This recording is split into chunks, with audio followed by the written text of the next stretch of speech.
have made it to the final day at the Omni for Hello, SEC beautiful Media people. Day in Welcome Dallas, to Texas. 2024 We've got SEC Media Texas Days, day A&M's number head coach 4. Mike Elko We're will live live for his in first a SEC Media Day. hotel He's in gonna Dallas, join us Texas. in just This is a College bit. Football Plus, Live. Auburn's This is Hugh it. Freeze will be joining us as well. And what will year The two look last like on the day plains? of the We've got SEC Media Days.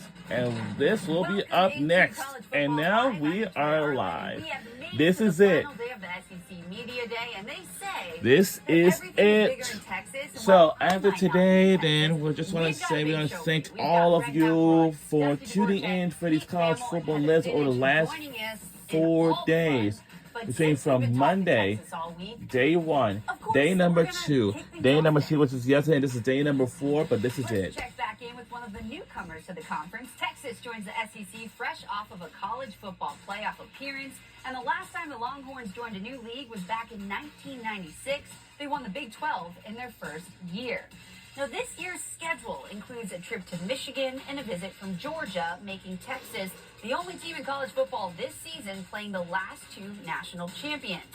Quarterback Quinn Ewers is back for his 3rd season in Austin. Now, he lost wideouts Xavier Worthy and A.D. Mitchell, but transferring in are Isaiah Bond from Alabama and Silas Bolton Okay, from it's Oregon State. Head coach 3:02. Steve Sarkisian spoke about his team on Wednesday.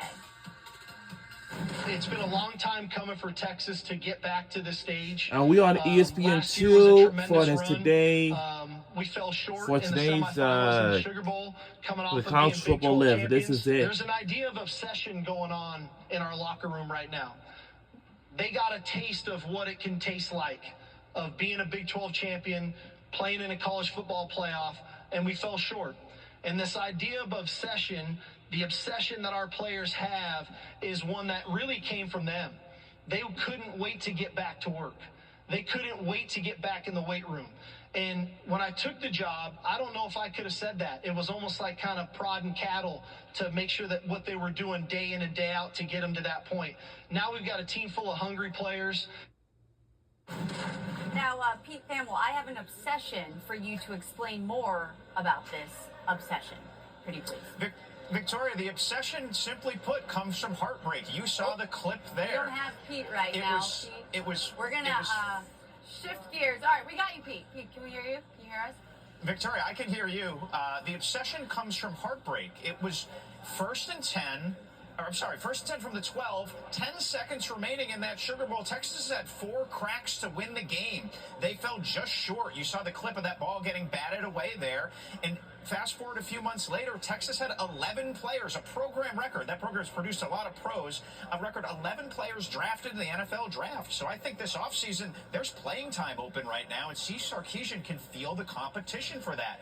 I think there's no position group that's more intriguing at Texas than the defensive line. They obviously had Tavondre Sweat and Byron Murphy, the best defensive tackle pairing in the country last year. Both of those guys were high NFL draft picks. So in their place comes now Trey looking at Moore this from hour. UTSA, 35.5 TFLs. The coaches told me this offseason he's the best defensive player on the Longhorns. All right, lot to take in, Pete. Thank you so much. All right, let's bring Greg and Dusty into the discussion. Dusty, with Texas, So this despite is being it. newcomers to the SEC, they are not new when it comes to winning. With everything you're hearing, including that obsession just mentioned, would it be fitting to say that it is championship or bust for the Longhorns?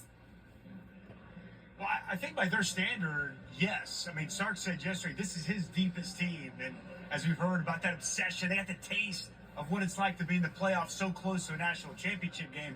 They want more. But for me, it's just making the playoff. Look, first year in the SEC, I know that the schedule sets up well for them. I don't have that as high of aspirations for them. I think if they still go 10-2, make a playoff spot, can make a run in the postseason, even if it's without an SEC championship or national championship, Greg, I still think this can be deemed a successful season. First year in the SEC, championship or bust, that's a pretty tall bar, my friend. Coming swinging. I'm all for it. I'll say this. Look, Steve Sarkisian's done an amazing So job. Texas got a in tougher getting this schedule. I would program say to I know it's going to be compete for 60 Michigan minutes of the ball game. and When he got there, he got Georgia. off to great starts, and then the second half, And I teams bet would come back, Georgia score a bunch of points, will maybe steal a definitely will victory beat away out of from the Texas. Longhorns many times. Now they've gotten to the point where they can really play with anybody, but they also have had moments in the last couple of years where they played down to other teams as well.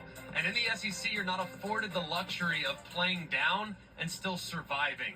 Last year, for example, played down to TCU, still won, but it wasn't pretty. Last year against Kansas State, played down to that competition. They won, but it was ugly.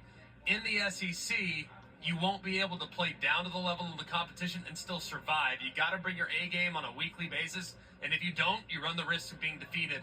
And that's the adjustment that will change the most for Steve Sarkisian and the Texas Longhorns. I think it's safe to say that there's no luxury given out to any of the teams in the SEC. I will mention, though, about the Longhorns. All-State playoff predictor gives them the third best odds to win the national title behind Georgia and Oregon.